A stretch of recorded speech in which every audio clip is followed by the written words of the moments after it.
One of my main jobs is to help you create a protective shield around the things that can hurt you. Inflation, taxes, healthcare costs, poor investment, misinformation, income. All these things are detriments to your retirement, and these are risks that attack your retirement. And you have to understand that there's a big difference between being retired and that of staying retired. There's a lot of risk to make sure, again, that you stay retired, and I want to at least give you 4 simple steps that you can take to make sure that you are heading in a successful retirement. Number 1, guaranteed lifetime income is a must. Folks, there's no retirement that can be had without income. It'd be very, very tough. So you want to make sure to cover all your basic expenses with guaranteed lifetime income.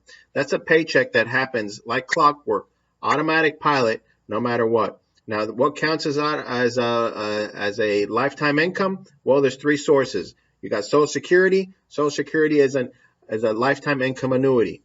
There's also a pension. What's a pension? It's a lifetime income annuity.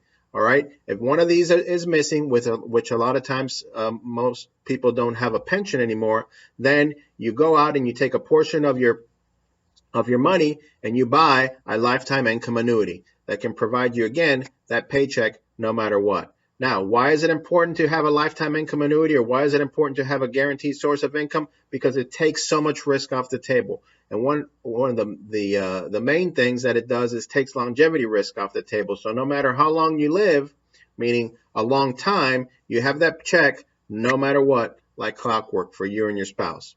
Number 2 is you want to optimize rest of your portfolio. So after you figure out how much income you need and how much guaranteed sources of income you need, then you take the other part of your portfolio, and that's where you have your stocks, bonds, mutual funds, real estate, commodities. That's where you have your market exposure.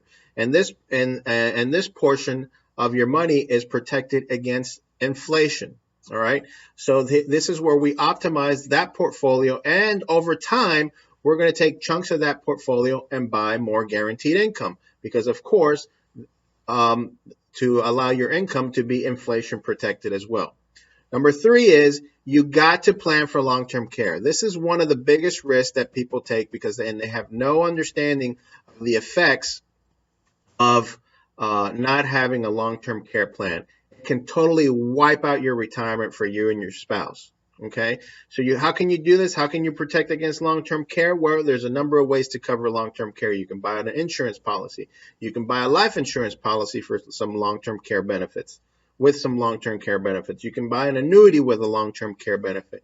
You can also have a pot of money set aside to pay for your nursing home and long-term care needs. And lastly, folks, is to understand and plan to have life insurance. This is the most effective way, the cost-effective way to transfer money to your spouse, to your children, to your grandchildren, and to charities. The best way to do it is with life insurance. Most people think that life insurance has nothing to do with retirement. Folks, it has everything to do with retirement because for pennies on the dollars, this allows you to buy a benefit to provide to your family, to provide to your spouse in order to allow them to spend that to your spouse to continue having a standard of living. Now, having life insurance also allows you the ability to spend money. If I can't spend money because I have to make sure that this money is left over to my spouse or my kids, then I don't get to enjoy retirement. But if I transfer a portion of that money to buy a life insurance policy for my spouse or my kids or whatever, then that means that I get to enjoy the rest and I get to enjoy my retirement. So again, folks, these are 4 simple steps. Let's get retired, and I'll see you next time on Financial QB TV.